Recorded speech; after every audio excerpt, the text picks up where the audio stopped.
Almost half of humanity today speaks languages from a single large Indo-European family, about 3.5 billion people. This family includes Latin and Greek, Sanskrit and Persian, as well as Slavic and Germanic languages.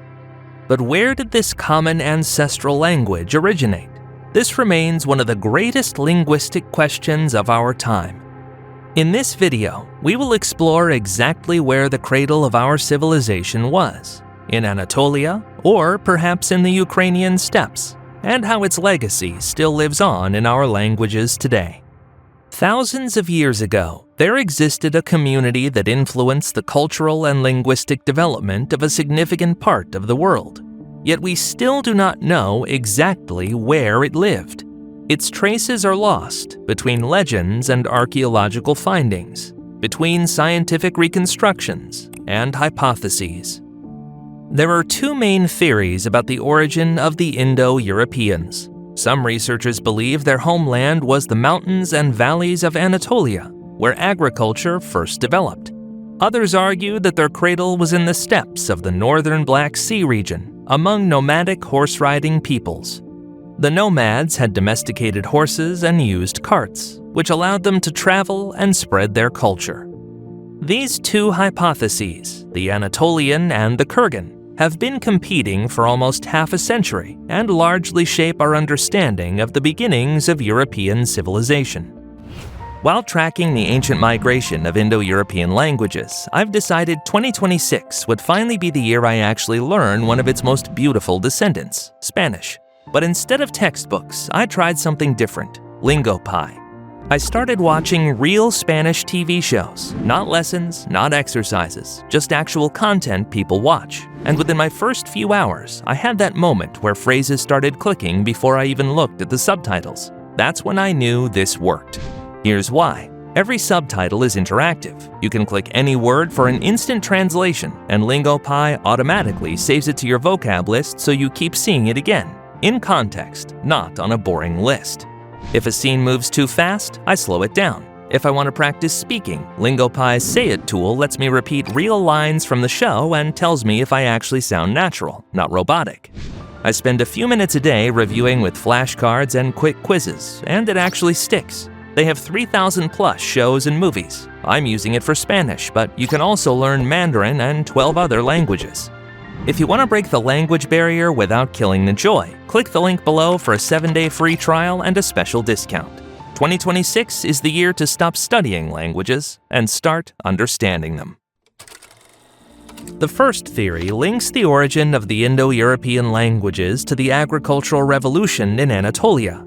This hypothesis was popularized and thoroughly substantiated by the British archaeologist Colin Renfrew in 1987. In the territory of present-day Turkey, during the Neolithic period, a community of early farmers emerged. Thus, according to the Anatolian hypothesis, the Proto-Indo-European language arose together with the Neolithic revolution in this region. According to this hypothesis, the Indo-European languages spread from Asia Minor to Europe, primarily by peaceful means, through demic diffusion, that is, the migration of farming communities. The new settlers mastered fertile valleys, founded settlements, and spread agricultural technologies. Along with cultural innovations, they transmitted their language. Over time, it split into the first linguistic branches. These became the ancestors of the Italic, Celtic Germanic, and Balkan language groups.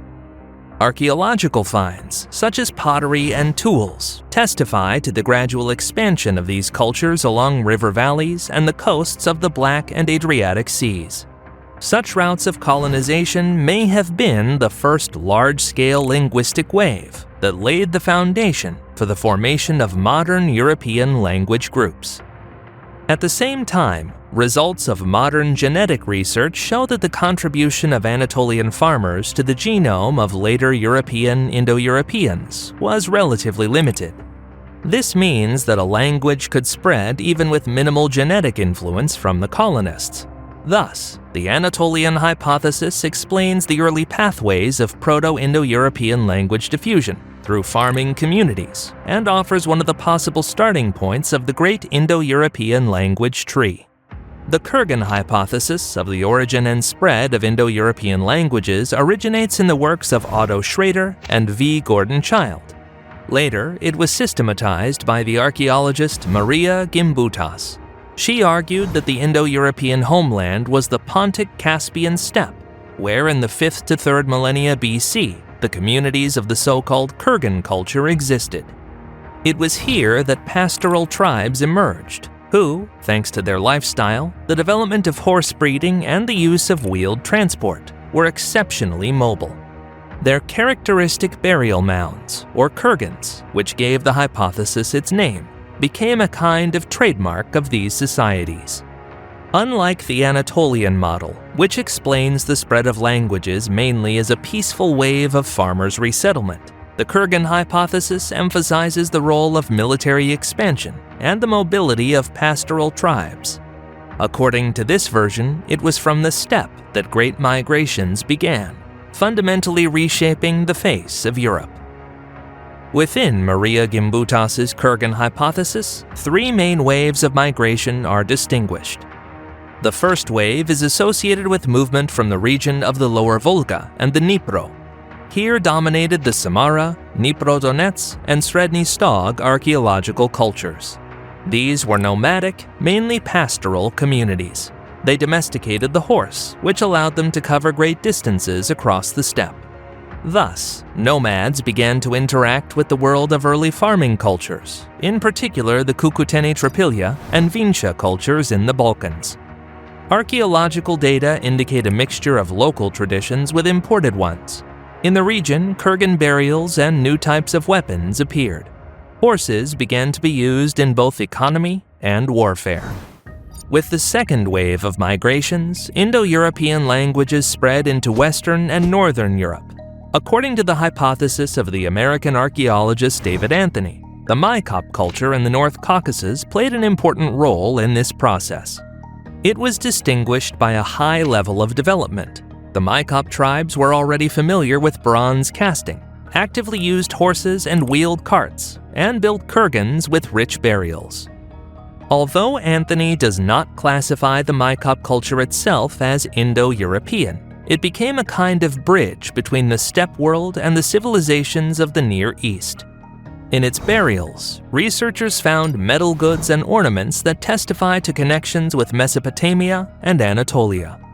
Moreover, contacts between steppe cultures and Maykop, in the opinion of the American archaeologist, stimulated the beginning of the second wave of migrations. An important role in these resettlements was played by the Globular Amphora culture. It spread over a vast territory of Central Eastern Europe, from the Vistula to the Dniester. It received its name thanks to its characteristic vessels, globular pots with vertical handles. This culture borrowed much from the steppe tribes. In burials, archaeologists find evidence of cattle sacrifice, the use of horses, and even the first signs of patriarchy, where leading roles were assigned to warriors and herders. Marija Gimbutas considered the globular amphora culture to be Indo-European, but modern genetic studies do not always confirm this. At the same time, in Central Europe, the Baden culture developed.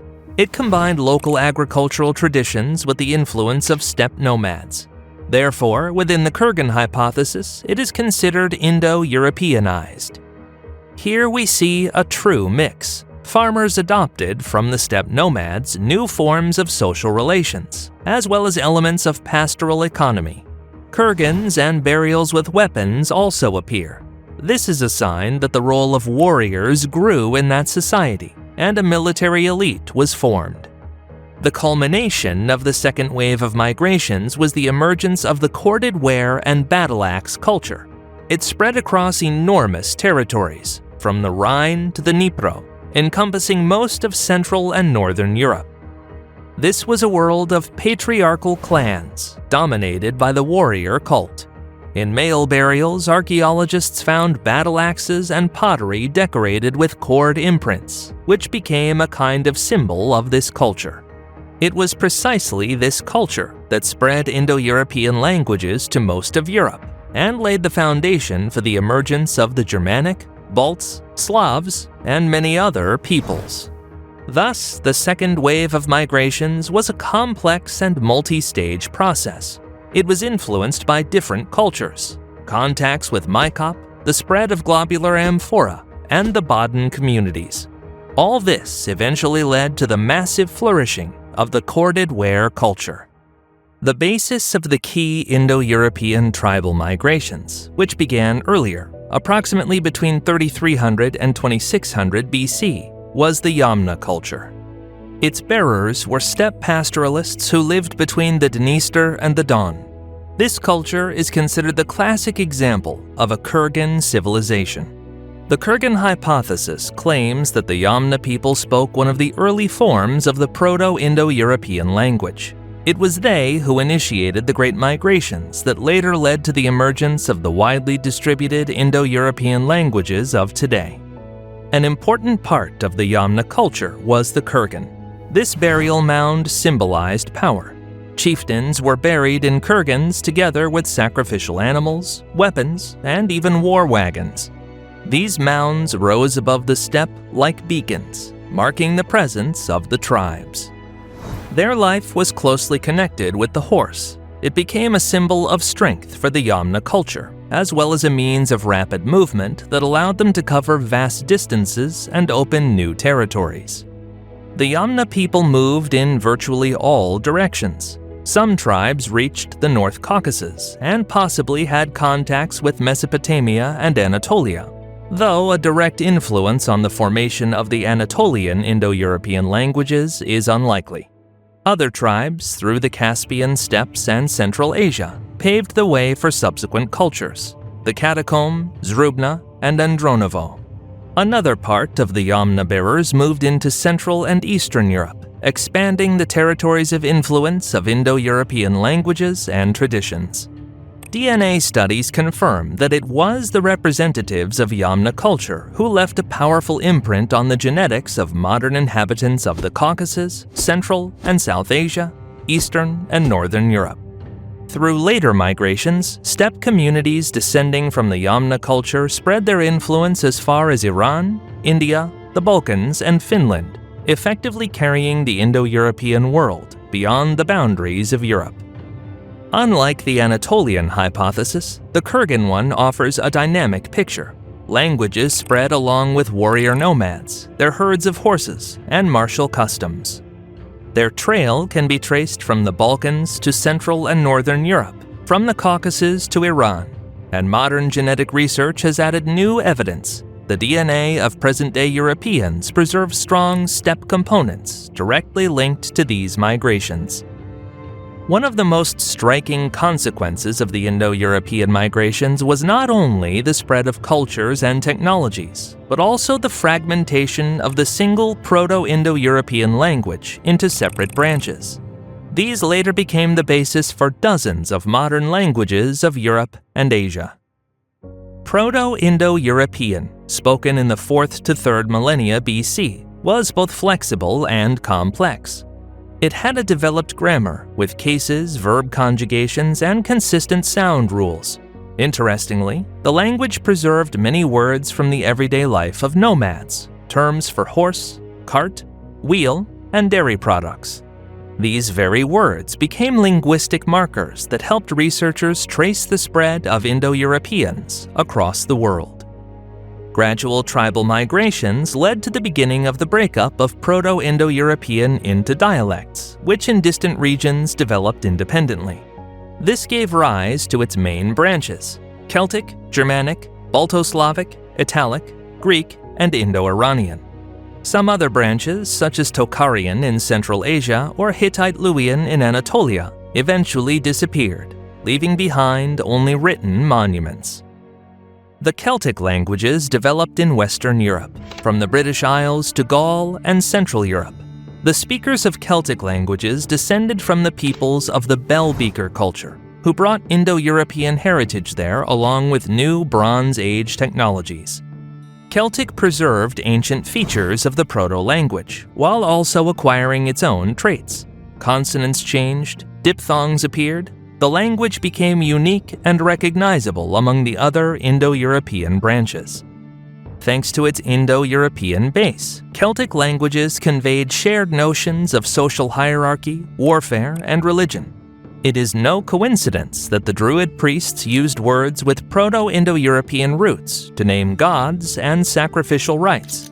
This shows how strongly Celtic culture was connected to the traditions of other European peoples.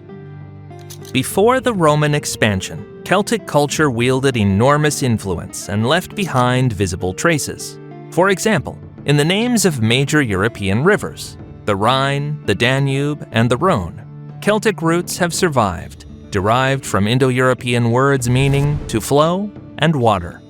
The Celtic language was an important part of the European cultural landscape, and its ideas of honor and glory in heroic epic echoed the myths of the Greeks and Indo-Iranians. The modern descendants of the Celtic language, Welsh, Breton, and Irish, have preserved ancient grammatical and lexical elements that lead directly back to Indo-European roots. By studying them, we can see a living link between today's culture and the languages of the Bronze and Iron Ages. A distinctive feature of the Germanic languages was the combination of archaic traits of Proto-Indo-European with unique innovations, in particular, the famous First Germanic consonant shift. Gradually, the Germanic tribes settled in Scandinavia, northern Germany, and later in Britain. There, they laid the foundations of the early Germanic languages, which split into three main subgroups and became the ancestors of modern English, German, Dutch, Swedish, and other languages. The Germanic branch shows how the Indo-European heritage adapted to the northern environment. The tribes combined steppe herding traditions, Central European farming practices, and new Bronze Age technologies. Their language retained common Indo-European words connected with nature, kinship, warfare, and the ancestor cult. Yet it also developed original innovations, specific only to the Germanic peoples. For example, the word king comes from the Old Germanic kuningas, related to the Indo-European root gen, kin, people, and originally meant one who belongs to the kin. It was precisely the Germanic tribes and their language that became the foundation for the formation of the cultural and linguistic landscape of Northern and Western Europe. They influenced the course of the Great Migrations, determined the future of the British Isles, Scandinavia, and Central Europe, and left a legacy that is clearly traceable in modern languages. The first writing system of the Germanic peoples was runes, signs used not only to transmit information, but also for sacred purposes, as they were associated with magic and prophecy. Balto-Slavic languages at first existed as a single community that preserved many archaic features of Proto-Indo-European. Linguists believe that this group conveyed most fully the ancient phonetics, grammatical system, and vocabulary, which in other Indo-European languages had changed significantly. Thanks to this preserved heritage, the Balto-Slavic languages are a kind of key to reconstructing the Proto-language and tracing the origins of the Indo-European community. Later, this unity broke into two separate branches, Baltic and Slavic. Today, the Baltic branch includes only two living languages, Lithuanian and Latvian. Yet they have preserved a unique archaism. For example, Lithuanian has grammatical forms and sound combinations extremely close to the reconstructed forms of Proto-Indo-European. Many Lithuanian words resonate with Sanskrit and ancient Greek, which is why Lithuanian is often called a living museum of ancient languages. The Slavic branch, on the contrary, turned out to be extremely dynamic and widespread. It split into three main subgroups, Eastern, Southern, and Western, which together number more than 24 modern languages. The spread of Slavic languages became one of the largest-scale processes in medieval Europe. The Slavs settled vast territories from the Adriatic to the Black and Baltic Seas, displacing or assimilating earlier local languages and shaping a new linguistic map of the continent. Balto-Slavic languages not only preserved the Indo-European heritage, but also enriched it. In the Slavic languages, particular sound changes appeared. For example, the well-known soft consonants give them a melodic quality. At the same time, The Baltic languages preserved the Indo-European intonation systems, tonal accents similar to those that existed in ancient languages of Asia and the Balkans. The combination of ancient features and continuous development has made the Balto-Slavic branch extremely valuable for linguists. Italian languages formed on the Apennine Peninsula and neighboring lands, likely during the Late Bronze and Early Iron Ages. Their speakers shared much in common with other Indo-European tribes: Kurgan traditions, pastoralism, and the use of horses. At the same time, they quickly adapted to the Mediterranean agricultural work in the Late Bronze and Early Iron Ages, giving their culture a distinctive character. The most famous of the Italian branch became Latin.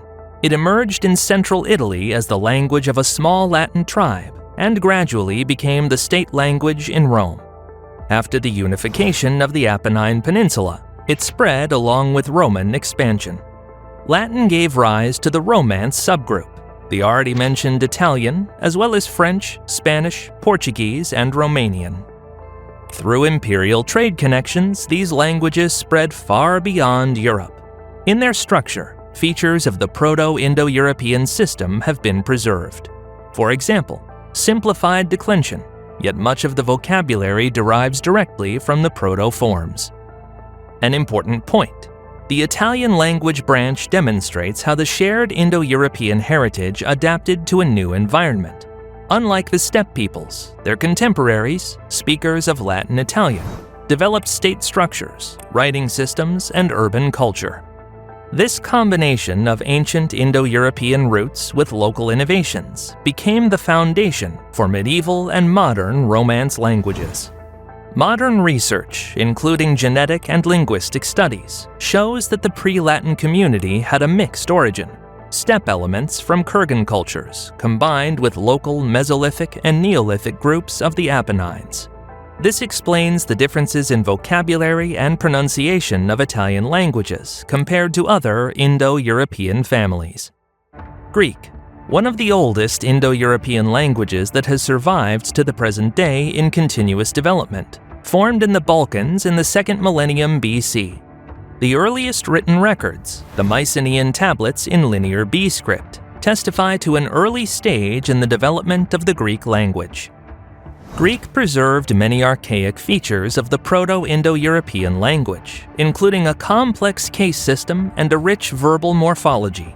At the same time, it developed a distinctive vocabulary and phonetics. Thanks to this heritage, the Greek language could convey complex, abstract concepts, which became the foundation for philosophy, science, and literature. Many key terms in Greek share common Indo-European roots. The Greek language had an exceptional cultural influence. Homer wrote in Greek, and later it became the language of science and education in the Hellenistic world. The Greeks were the first among Indo-European peoples to create an alphabet, adapting the Phoenician script to more conveniently and accurately represent the sounds of their language. This was a revolutionary step in the development of European writing. Most modern alphabets, from Latin to Cyrillic, ultimately trace their origins back to Greek writing. Greek has survived to this day. Modern Greek, although it has changed over more than 3 millennia, still maintains a connection to its archaic heritage.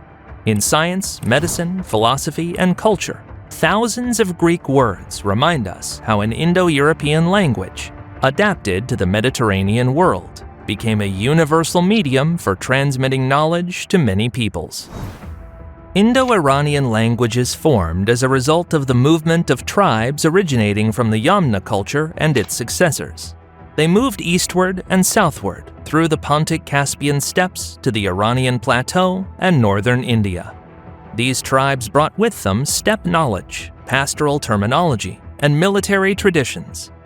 These languages split into 2 subgroups: Iranian, including Old Avestan, Persian, and the modern Iranian languages; Indian, including Vedic and Sanskrit, which became the foundation of Indian culture. The language preserved many archaic features of Proto-Indo-European. At the same time, it adapted to local conditions. Indo-Iranian languages gave rise to Vedic literature and religious texts and influenced the formation of civilizations in Central and South Asia, spreading the Indo-European linguistic and cultural core over vast territories. The migrations of nomadic tribes were not limited to military campaigns or the conquest of new lands. They influenced local populations much more deeply, from assimilation and cultural mixing to profound changes in languages and traditions. Contacts between nomads and settled communities promoted mutual adaptation. Some nomadic elites integrated into local nobility, adopted religious and cultural customs, while simultaneously introducing new elements from their own world. Old substrate languages gradually disappeared, but left their mark on the phonetics, vocabulary, and grammar of the new dominant language groups. This is how many features of Indo-European languages were formed, from Balto-Slavic to Greek and Celtic. Even today, we can see traces of ancient peoples who vanished, but left a legacy in language and culture. As a result of these processes, a new ethno-linguistic landscape emerged in Europe. Nomads became catalysts of change. By disrupting old orders, they simultaneously facilitated the emergence of new communities and cultural identities. Thanks to the constant interaction between migrants and local peoples, Europe became a continent of linguistic and ethnic mosaics. So, when you hear the word in Ukrainian, Latin, or English for father, remember that these words share a common root that stretches back to ancient times. This millennia-old experience reminds us that without waves of migration and the mutual influence of different cultures and peoples, modern Europe, with its richness of languages, traditions, and identities, would not be what we know today.